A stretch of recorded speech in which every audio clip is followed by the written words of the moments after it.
ఓం నమః శివాయ. ఓం నమో నారాయణాయ. ఓం శ్రీ స్వర్ణాకర్షణ కాళభైరవాయ నమో నమః. నరదృష్టి నివారణ కాళభైరవాయ నమో నమః.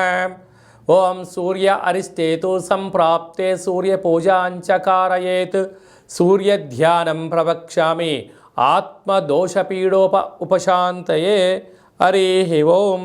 మా ఛానల్కి స్వాగతం. చూస్తున్న వీక్షకులకు ప్రేక్షకులకు ప్రియ కాళభైరవ భగవద్బంతులకి స్వాగతం పలుకుతూ మమ్మల్ని ఎంతగానో ఆదరిస్తూ ఉండబడినటువంటి ప్రియ సోదరీమణులకు అందరికీ కూడా సనాతన ధర్మ వీక్షకులకు సంరక్షకుల అందరిపైనను రథసప్తమి అనగా సూర్యుడి యొక్క జయంతి సందర్భంగా అందరికీ నిండు నూరేళ్ల ఆయురారోగ్యాలను ప్రసాదించాలని, ఎవరికి కంటి సమస్యలు, దేహ సమస్యలు, ఆత్మ సమస్యలు, అనారోగ్య సమస్యలు వాళ్ళకు రాకుండా సంపూర్ణ ఆయురారోగ్యాలు ప్రసాదించాలని సూర్యభగవానుని వేడుకుందాం.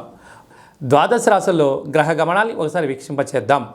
మేషరాశిలో గురు సంచార స్థితి, కన్యరాశిలో కేతు సంచార స్థితి, మకర రాశిలో కుజుడు, బుధుడు మరియు శుక్ర సంచార స్థితి, కుంభరాశిలో రవి మరియు శని సంచార స్థితి, మీనరాశిలో రాహు సంచార స్థితితో ద్వాదశ రాశులలో గ్రహ గమనాలు ఫిబ్రవరి ద్వితీయార్థంలో ఈ విధంగా ఉన్నాయి.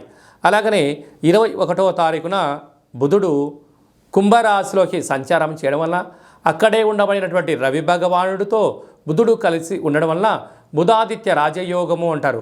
ప్రభుత్వ ఉద్యోగం ప్రయత్నం చేసేటువంటి వారికి ఇది చాలా మంచి కాలము అని చెప్పి గమనించాలి. మీనరాశి వారు రథసప్తమి పండగ సందర్భంగా ఒకవైపు ఏలనాటి శని ప్రారంభ సంచార స్థితిలో ఉన్నారు కనుక ఎలాంటి విధి విధానాలు పాటించాలో ఈ వీడియోలో సవివరంగా సంపూర్ణంగా తెలుసుకుందాం. మీనరాశిలో ఏ నక్షత్రాలు వస్తాయనగా పూర్వాభాద్ర నక్షత్రంలోని చివరి పాదం 4వ పాదము, ఉత్తరాభాద్ర నక్షత్రంలోని 4 పాదాలు, రేవతి నక్షత్రంలోని 4 పాదాలు కలిపితే మీనరాశి. చాలామందికి పుట్టినటువంటి కాల సమయంలో డేటా బర్త్లు లేనటువంటి కారణం వలన పేరు యొక్క మొదటి అక్షరాన్ని అనుసరిస్తూ ఆ రాశిని తెలుసుకునే ప్రయత్నం అవుతుంది. అవి ఏ అక్షరాలు సరి పరిశీలన చేద్దాం. ది, దుమ్, షం, ఝ, ద, దే, దో, చ, చి అక్షరాల వారందరూ కూడా మీనరాశి జాతకులే. మీనరాశి యొక్క అధిపతి దేవగురు బృహస్పతి.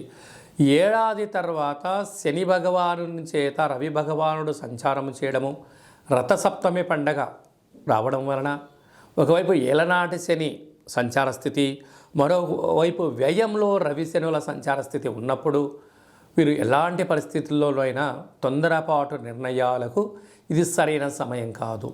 దూర, వాయు, జల ప్రయాణాలతో చేసేటప్పుడు ఎన్నో జాగ్రత్తలు అవసరం. మితిమీరిన వేగం ప్రమాదకరం.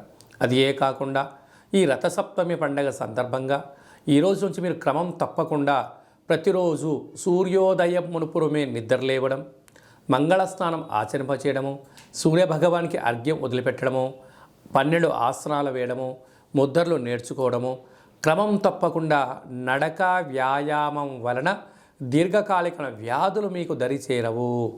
ఆరోగ్యంగా ఉండే మానవ ప్రయత్నం అవసరం. మన దగ్గర ఎంత సంపద ఉంది అనేదానికన్నా మనం ఎంత ఆరోగ్యంగా ఉన్నాము అనేదే ప్రధానంగా ఇంపార్టెన్స్ మీనరాశి జాతకులు ఇచ్చి తీరాలి. వీలైనంత వరకు నవగ్రహాలలో సూర్యభగవానునికి ఎర్రటి మందార పుష్పాల చేత, గులాబీ పుష్పాల చేత అర్చన చేయడం వలన శత్రువులు, రుణ, రోగ సమస్యలు తొలగిపోతాయని చెప్పి గమనించాలి. రాశిలోనే రాహు సంచార స్థితి ఉండడం వలన తొందరపాటు నిర్ణయాలకు సరైన సమయం కాదు. అప్పులు ఇచ్చి పుచ్చుకునే వ్యవహారంలో ఎంతో జాగ్రత్త అవసరం. విశేషంగా సప్తమ స్థానంలో కేతు సంచార స్థితి ఉండడం వలన ప్రేమికుల మధ్య, భార్యాభర్తల మధ్య కొత్త నూతన వ్యాపార కార్యం ప్రారంభించాలనే ఆలోచన రావడము యోగదాయకం. లాభస్థానంలో కుజ, బుధ, శుక్ర సంచార స్థితి, రియల్ ఎస్టేట్లు, గృహాలు, వాహనాలు, భవనాలు, క్రయ విక్రయాలు యోగదాయకం. కనుక మీ జన్మ నక్షత్రం రోజున, ఈ రథసప్తమి రోజున, అష్టమి తిథిన దేవతారాధన వలన మీకు మనశ్శాంతి కలుగుతుంది అని చెప్పి గమనించాలి.